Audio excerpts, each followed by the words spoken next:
Il avait sauvé cet écureuil il y a 7 ans lors d'un accident de voiture. La maman avait été tuée. Le département de l'environnement de New York est entré chez lui, a récupéré l'écureuil et l'a euthanasié. Bonjour à tous chers amis et bon dimanche à chacun de vous. Je fais une vidéo rapide, sous format podcast aussi aujourd'hui, pour vous parler rapidement de cette affaire qui a fait pas mal de bruit là depuis, je crois depuis hier, sur X. Alors plutôt côté anglophone, mais on l'a vu passer aussi chez nous, c'est ce qui se passe quand il y a une véritable viralité sur une affaire. Donc très simple, un cas d'adoption et d'éducation d'un animal, ici un écureuil, qui se finit dans l'intervention de l'État et dans la liquidation, l'euthanasie de l'animal. Voilà. J'ai donc produit un petit texte pour l'occasion que voici. L'animal était en parfaite santé, il permettait même de financer d'autres activités, toujours en lien avec les animaux, grâce à l'argent généré par des vidéos sur les réseaux. Mais non, il semblerait qu'il soit interdit de recueillir et d'élever des écureuils, mieux vaut les liquider. L'étatisme est une maladie de l'esprit, illégitime, inefficient, inhumain. Là, ce qui est intéressant, c'est qu'on se rend compte que l'État a aussi son mot à dire, évidemment, sur le cas des animaux. En droit naturel, vous le savez peut-être, si ce n'est pas le cas, donc j'ai l'occasion de le redire, mais les animaux n'ont pas de droit comme nous. Il n'y a pas de droit naturel et par dérivation de droit de propriété pour l'animal. Pourquoi ? Parce que l'animal n'est pas capable d'entrer en argumentation et de coopérer socialement au sein d'un corps social composé d'humains. L'animal ne nous reconnaît pas comme sujet de droit, il n'échange pas avec nous des biens, services contre de la monnaie. Voilà, on ne peut pas entrer en argumentation avec lui, il ne peut pas d'ailleurs à ce titre nous traîner en justice si jamais on l'agresse, d'accord ? Si vous agressez votre chat, votre chien ou votre écureuil ici, il ne peut pas aller en justice pour porter plainte et réclamer réparation, ok ? Voilà, ce ne sont pas des sujets de droit. Ils ne peuvent pas signer de contrat, ils ne peuvent pas avoir de propriété, matérialisation de leur liberté, d'accord ? Ça c'est le cadre de base en droit naturel. À partir de cette base, ce qu'on en déduit, c'est que puisque les animaux n'ont pas de droit naturel, alors ils doivent être la propriété d'humains qui sauront s'occuper d'eux, ce qui signifie qu'une agression d'animal appartenant à un propriétaire peut aller en justice puisque l'humain, lui, peut argumenter et porter plainte en justice pour obtenir réparation. Si j'agresse le chien de mon voisin devrait pouvoir me traîner en justice pour réclamer réparation. Dans le cadre libertarien. En France, ça ne va pas se passer comme ça. En France, on est dans une justice punitive, rendue au nom de la nation et d'un texte de loi, un corpus d'idées posé par l'État arbitrairement. D'accord ? Là, je parle bien d'un cadre libertarien qui suppose la réparation. Donc, si j'agressais votre animal, vous pourriez vous argumenter, vous aller en justice, vous solliciter votre assurance ou un prestataire qui s'occuperait du cas. Ok, bon voilà. Ça, c'est la déduction logique qu'on fait. Puisque les animaux n'ont pas de droit, comment est-ce qu'on fait ? C'est nous qui avons des droits. Donc c'est nous qui pouvons nous occuper d'eux et qui pouvons porter plainte, entre guillemets, à leur place, vu que c'est notre propriété. Et d'ailleurs, c'est pareil pour les enfants, notez. C'est pareil pour les enfants. Ça serait pareil aussi d'ailleurs pour les gens diminués, qu'on appellerait handicapés, qui seraient faiblement capables d'argumenter, voire plus du tout capables pour certains. Je sais pas, vous prenez quelqu'un dans le coma, ou qui est très très très diminué, ou qui est plus en mesure de parler, d'argumenter, qui n'a plus conscience de lui-même, que sais-je, un gros handicap, il y a des tuteurs. Ça s'appelle la tutelle en droit naturel, d'accord ? C'est parfaitement décrit par Rosbach notamment dans l'éthique de la liberté, ce cas des animaux et des gens diminués ou des enfants, qui ne sont pas des sujets de droit. C'est très important ça. Tout commence de là. Pour le cas des animaux, soit ils sont à l'état de nature sauvage, dans ce cas-là, le droit ne se pose même pas, il n'y a pas de sujet, n'appartenant à personne, n'étant la propriété de personne, il n'y aura pas de plainte en justice si vous les agressez. Bon, si on vous voit et si on parle sur vous, vous aurez une sale réputation, une réputation de cogneur d'animaux, de violence sur les animaux. C'est très mauvais pour vous a priori. Il n'y a pas grand monde comme ça. Il n'y a pas grand monde qui qui respectent le fait qu'un type ou qu'une nana agresse des animaux, hein. En général, c'est très très mal perçu. Pourquoi? Parce qu'on est généralement capable d'empathie, surtout aujourd'hui avec toute l'éducation qui est faite autour de tout ça. En général, c'est mal perçu, quoi. Bon, ça se passera a priori mal pour vous si on vous grille, mais il n'y aura pas de problème de justice, puisque c'est pas une propriété. Par contre, si vous agressez un animal qui est sous la propriété de quelqu'un, qui appartient à quelqu'un, juridiquement parlant, là, la plainte pourra être déposée contre vous et réparation sera attendue. Ça, c'était pour le cadre libertarien, d'accord? Je l'ai fait en 5 minutes, même pas, mais je pense que c'était important quand même de reposer la chose. Dans le contexte étatique, que se passe-t-il? C'est l'État qui intervient. Ce monsieur faisait des vidéos avec l'écureuil, il a dû être dénoncé ou quelque chose approchant, quoi, hein. Il y a forcément quelqu'un qui a parlé. Je veux dire, c'est pas lui, évidemment, qui a fait venir directement les forces de l'ordre chez lui, ou enfin en l'occurrence, je sais plus qui c'était, un département environnemental, je sais pas quoi, bref, un truc étatique, quoi, voilà, qui est intervenu. Donc évidemment, soit ce sont directement des agents de cet organisme qui l'ont grillé, soit il a été balancé, hein, il n'y a pas 36 000 solutions. Mais qu'importe, on se rend compte qu'à la fin, l'État s'impose toujours sur vous, même sur le cas des animaux. Et en plus, j'ai marqué au début de mon texte, ce qui en fait n'est pas le plus important entre guillemets. J'ai dit l'animal est en parfaite santé, ou était en parfaite santé. Je l'ai dit aussi un petit peu pour faire comprendre que même dans ce contexte-là, et là c'est déjà utilitariste, hein, la base c'est le droit de propriété, comme je l'ai dit il y a 2-3 minutes, c'est ça la base. Hein. C'est vraiment la base, mais même sur un plan utilitariste, même si on se rend compte objectivement, selon un certain nombre de critères médicaux qu'on pourrait poser, que l'animal est en bonne santé, qu'il n'y a pas de souci de maltraitance. Ok, c'est déjà utilitariste. Hein. Mais même dans ce cas-là, l'État intervient. On s'en fout de sa bonne santé. On s'en fout. C'est la loi. L'écureuil est, espèce protégée, porteur peut-être de la rage. Parce que j'ai vu passer ça, hein, pour ceux qui le justifiaient. Oui, mais c'est la loi là-bas. Il y a des lois partout de toute façon, c'est partout pareil. Attention, attention. Il peut transporter des maladies, donc on intervient. Utilitarisme et conséquentialisme aussi, hein, philosophiquement parlant. Ça ne peut pas permettre de légiférer. Et notez que vraiment, l'état de santé n'a aucune importance pour ces gens, ils s'en foutent. Donc vous voyez que même si vous voulez jouer aux utilitaristes, vous vous ferez toujours niquer. L'État s'impose toujours sur vous. De la même manière, et puisque j'en ai parlé il y a 30 secondes, ça n'est pas parce que l'écureuil est potentiellement protégé ou qu'il transporte des maladies qu'on peut intervenir. C'est du conséquentialisme. Or, les libertariens ne peuvent jamais défendre le conséquentialisme. Sur le plan de la doctrine sociale, bien sûr, hein, pas sur un plan strictement personnel, puisque évidemment, chacun prend ses risques, chacun doit mesurer les conséquences potentielles, positives comme négatives, de ses actions. Le conséquentialisme, ça revient à la notion de risque, mais on ne peut jamais légiférer sur le risque. On ne peut pas décider pour les gens ce qui est risqué ou non. Tout ça est parfaitement subjectif. Dans le cas du conséquentialisme, pour vous la faire un peu rapide, mais c'est aussi très important je pense d'en parler, hein, c'est quand même le cœur du sujet aussi quelque part. Il considère que la fin justifie les moyens, et donc légitime l'action de l'État au nom du bien commun. Donc le conséquentialiste pourrait justifier telle ou telle intervention, coercition, si ça améliore ce qu'il estime être le bien-être d'une majorité, l'intérêt général. L'ANARCAP ne raisonne jamais comme ça, il repart de l'individu, de la primauté de ses droits de propriété et il vérifie la validité des actions de l'individu compte tenu du NAP, du respect de la propriété privée des autres, NAP, Non-Aggression Principle, principe de non-agression. D'accord? Ça commence comme ça, on repart de l'individu. On ne réfléchit jamais à partir des conséquences, sinon on pourrait tout interdire quand on y réfléchit bien. On pourrait interdire aux gens de prendre la voiture et de rouler sous prétexte qu'ils risquent de faire un accident. Vraiment, hein, et c'est pas grotesque, hein, c'est vraiment comme ça que ça se finit à la fin.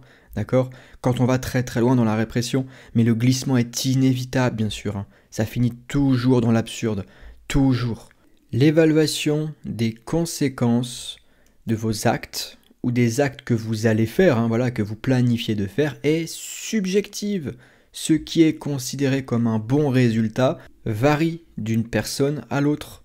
Donc dans une société ANARCAP, les choix sont le reflet de la préférence des individus qui sont les seuls souverains, et il est impossible de définir un bien commun universel, comme ça, décrété par une entité supérieure. Non, le seul bien commun est le respect du droit naturel, principe de non-agression, qui dérive naturellement de l'individu comme souverain et de ses propriétés. Ce qui est dramatique avec les conséquentialistes, c'est qu'ils vont toujours justifier la coercition. Ils vont court-circuiter les principes que nous défendons pour légitimer l'État et défendre leur idéologie, défendre leurs biens, voilà. Ils vont toujours faire ça. Ils ne défendent pas l'individu, jamais. Jamais, jamais, jamais. En réalité, je vais vous dire, ce que je pense, c'est que la plupart des conséquentialistes sont terrifiés à l'idée de laisser faire. Ils imaginent que les gens feront des choses absolument folles qui les mettront en danger. Les gens ont peur parce qu'ils ont peur d'être eux-mêmes en danger à cause de vos actions à vous. C'est ça le truc en réalité. Ils ont peur. Et je comprends la peur. Il n'y a pas de souci, je comprends, mais ça ne légitime pas d'empêcher les autres de faire leur propre projet. Et ne vous inquiétez pas si les autres vous mettent vraiment en danger, s'ils sont réellement problématiques pour l'ordre social. Mais vous croyez vraiment qu'il n'y aura pas de conséquences pour eux d'abord? Les gens dangereux, bizarres, qui créent de la défiance, mais ils sont mis à l'écart, ils sont montrés du doigt, ils sont ostracisés. Ils se régulent d'eux-mêmes pour ne pas mourir, pour ne pas être à l'écart, pour ne pas être exclus du corps social. Enfin, je veux dire, on est vraiment sur de la panique parce qu'on ne comprend pas comment fonctionne l'harmonie générale. On ne comprend pas le fonctionnement général. Quelqu'un qui est dangereux, qui est considéré comme tel par le reste des gens, mais il va devoir faire très attention à ses prochaines actions pour se remettre, on va dire, dans l'ordre des choses, pour se réguler, pour faire attention la prochaine fois. Il y aura aussi réparation en cas d'agression, évidemment. La justice étant centrale chez nous, libertariens. Donc voilà, moi je vois vraiment ça. On n'a pas le cadre général, on ne comprend pas les mécanismes sociaux de régulation, de pression, d'ostracisme, on ne comprend pas les phénomènes de marché, et du coup on a peur. Bon, je comprends, mais ça vient de là. Et puis ajouter à ça toute la propagande moderne et utilitariste, étatiste, qui fait le lit de tout ce conséquentialisme, et forcément les gens ne cessent de défendre ce mode de pensée. Ils ne raisonnent pas par la base, par l'individu, par ses actions. Est-il oui ou non en train d'exercer une action légitime? Est-il en train d'occuper son espace social de légitimité? La liberté, c'est faire ce que l'on souhaite de ses propriétés. Fait-il cela? Et donc, se révèle-t-il non agressif par rapport aux autres? Si la réponse est oui, il n'y a rien à dire. Il n'y a rien à dire. NAP respecté. Mais non, les gens ont peur, les gens ne comprennent pas le cadre et ils réclament de l'État. C'est vraiment... Il n'y a pas de réflexion par les principes. Il n'y a pas de tentative de faire émerger des principes certains par l'individu, cette éthique minimale, ce NAP, non, ça les intéresse pas, ils sont même pas là-dedans. Puis plus tout l'endoctrinement, c'est très compliqué à faire comprendre. Mais bon, c'est comme ça, et de toute façon, il faut bien en parler pour que les choses avancent, sinon on ne sortira pas de l'enfer que nous vivons. Alors l'enfer lent, l'enfer progressif, c'est un continuum, mais nous dérivons, et le cas de l'écureuil ici peut paraître anodin, on se dit « Oh, c'est pas grand-chose, il y a pire tous les jours. » D'accord, mais c'est un symptôme, c'est hautement révélateur de la philosophie générale qui nous gouverne et de ceux qui nous gouvernent, leur capacité de violence. Ils font ce qu'ils veulent, c'est ça que je veux vous dire. Ce sont eux qui déclarent quelle espèce est protégée.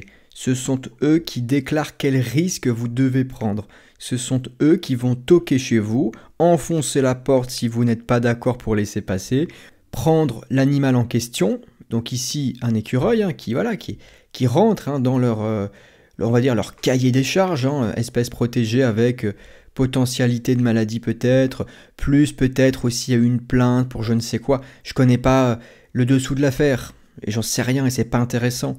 Tout ce que je constate, c'est la violence de l'État qui s'applique impitoyablement, c'est tout. Et tous les utilitaristes, étatistes qui disent mais si c'est très bien, très bien, c'est la loi, n'est-ce pas? Voilà, avec ces gens-là, de toute façon, c'est toujours la loi, ils légitimeront toujours le pire, ils diront là encore une fois que c'est qu'un écureuil, mais bien sûr, ils légitimeront bien pire dans d'autres contextes. Ça dérive toujours. On dit mais non, c'est rien, oui c'est ça, c'est rien. bien sûr, jusqu'à ce que ça tombe sur toi, sur des gens bien réels, sur ta vie, bref, c'est toujours pareil avec eux.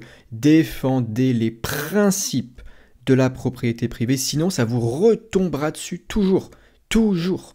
Pour terminer, je vais aller un peu en commentaire de mon tweet et je vais vous lire un peu ce qu'on m'a envoyé. Il y a eu quelques réponses, toujours un peu lunaires, quoi, forcément, hein.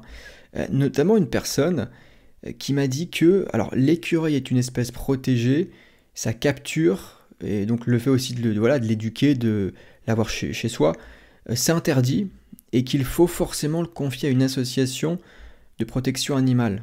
Ce à quoi j'ai répondu, qui peut décréter que telle ou telle espèce est protégée, pourquoi et sur quelle base, en quoi une association ferait-elle un meilleur travail de protection qu'un particulier, mieux, en quoi le fait de tuer l'écureuil participe de la protection de cette espèce protégée. Bref, ce sont là des propos utilitaristes qui viennent poser l'État comme seul acteur légitime et garant de la protection des animaux. Ce à quoi la personne me répond, mais si tu aimes les animaux et que tu veux leur bien-être, pourquoi l'avoir gardé? C'est égoïste. Si tu l'aimes, tu le confies à une asso qui se chargera d'assurer les soins et de le relâcher ensuite. Lui, il l'a domestiqué pour en tirer des profits sur les réseaux sociaux. Vous voyez un peu comme à chaque fois c'est de l'opinion, c'est de l'affect, c'est de je pense que, égoïsme, je sais pas quoi, enfin c'est d'une confusion totale.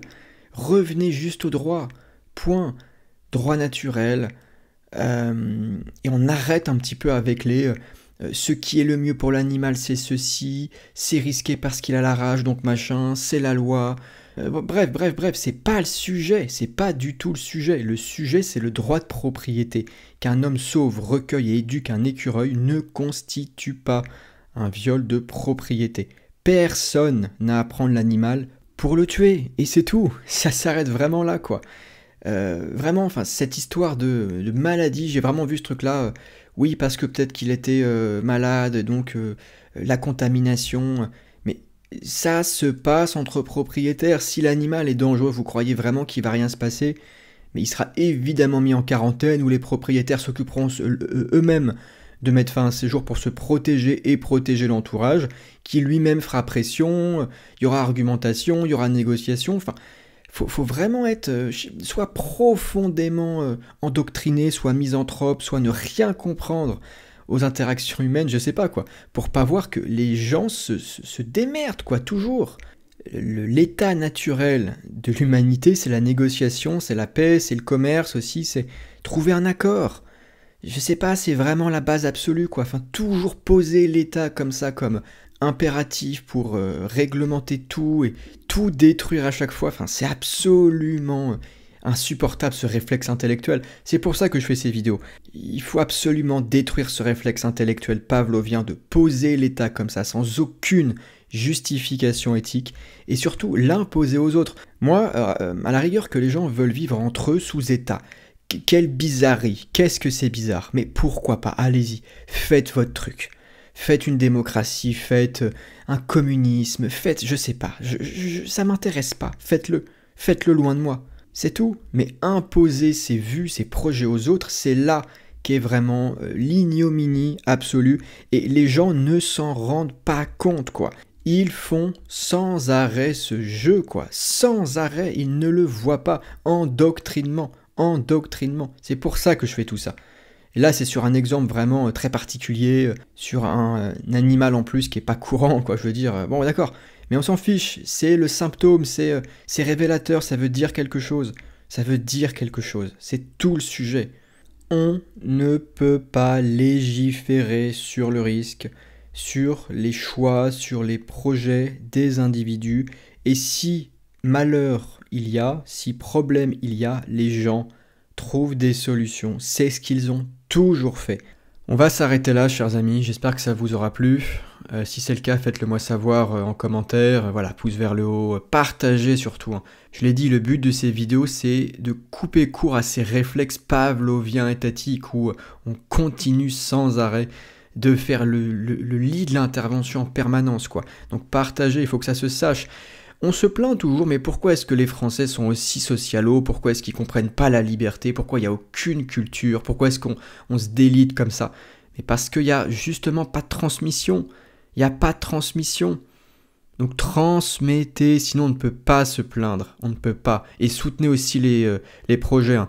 Soutenez nos amis Adam Villon, Stéphane Gère, par exemple, qui font du très bon travail, Laurent Saiter, la chaîne Pour Ainsi Dire sur YouTube. Soutenez-moi aussi, lien en description d'ailleurs, d'accord, vous retrouverez mes productions privées sur www.academiaomines.com, des podcasts, des tags, des vidéos, il y a plein de choses à disposition. Allez soutenir, ça fait toujours plaisir et ça permet de conquérir les esprits et de proposer une alternative. La liberté se fera par la transmission, par cette démarche de radicalité, d'excellence, cette volonté de faire comprendre, de ne jamais glisser. Si on ne glisse jamais sur les concepts, c'est à dessein, parce qu'il faut tenir la baraque. Sinon, tout est foutu, tout est détruit. D'accord ? C'est pour ça qu'on fait tout ça. Voilà, chers amis, je compte sur vous et je vous dis à très bientôt sur Arturo Mines. Ciao !